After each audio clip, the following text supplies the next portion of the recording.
பெரும்பாலான 2 சக்கர 4 சக்கர வாகனங்களில் வர பேட்டரிகளில் ஆசிட் மாற்றுற மாதிரி ஆப்ஷன் மேலாப்பில் கொடுத்துருப்பாங்க. அதனால் நம்ம சர்வீஸ் சென்டரில் கொடுத்தா அவங்க அந்த ஆசிட்டை மாற்றிட்டு சார்ஜ் போட்டு கொடுப்பாங்க. இந்த ஒரு சில மாடலில் என்னென்னு பார்த்தீங்கன்னா, இது வந்து பேஸ்டிங்கில் பண்ணியிருக்கிறதுனால இதை பிரித்து அவங்க செக் பண்ணுறதுக்கு யோசிச்சுக்கிட்டு இதை நாங்கள் வந்து பார்க்குறதில்ல, இந்த மாதிரி பேட்டரி வந்து யூஸ் அண்ட் த்ரோ தான் சொல்லிட்டு ரிட்டன் கொடுத்துருவாங்க. நீங்கள் இந்த மாதிரி யூஸ் அண்ட் த்ரோ பேட்டரி இருந்தது அப்படின்னா அதை அப்படியே தூக்கி போட்டுறாதீங்க.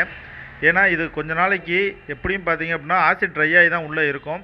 இந்த மேலே இருக்க கேப்பை ஓப்பன் பண்ணிட்டீங்கன்னா இந்த ஆசிட் வந்து 20 ரூபா தான் ஒரு பாட்டிலு. டிஸ்டில்டு வாட்டர்னு கேட்டிங்கன்னா கொடுப்பாங்க, பெட்ரோல் பல்கில் கிடைக்கும். இந்த ஆசிட்டை வாங்கி நீங்கள் அதில் ஊற்றிட்டு ஒரு 1/4 மணி நேரத்துலேருந்து 1 ஹவர் வரைக்கும் அதை ட்ரை ஆக விட்டு அதுக்கப்புறம் சார்ஜ் பண்ணீங்க அப்படின்னா கண்டிப்பாக அதில் சார்ஜ் ஏறுறதுக்கான வாய்ப்பு 90% வாய்ப்பு இருக்குது. அதுக்கப்புறம் மேலே இருக்க ஓப்பன் பண்ண நம்ம பீஸை வந்து ஃபெவிக்விக் வச்சு ஃபிட் பண்ணி ஒட்டணும். அதுதான் முக்கியமான விஷயம். இல்லைனா ஆசிட் வெளியே லீக்கேஜ் ஆக ஆரம்பிச்சிடும்.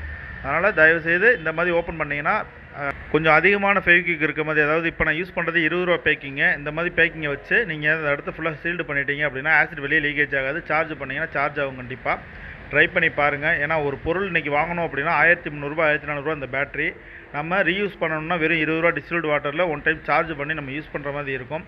சப்போஸ் வண்டிக்கே யூஸ் ஆகாட்டியுமே வீட்டில் இருக்க எமர்ஜென்சி லைட்டுக்கு, அப்படி இல்லைன்னா தள்ளு வண்டிகளில் இருக்க கடைகளில் இருக்க லைட்டுக்கு இந்த மாதிரியான பேட்டரிகளை பயன்படுத்திக்கலாம்.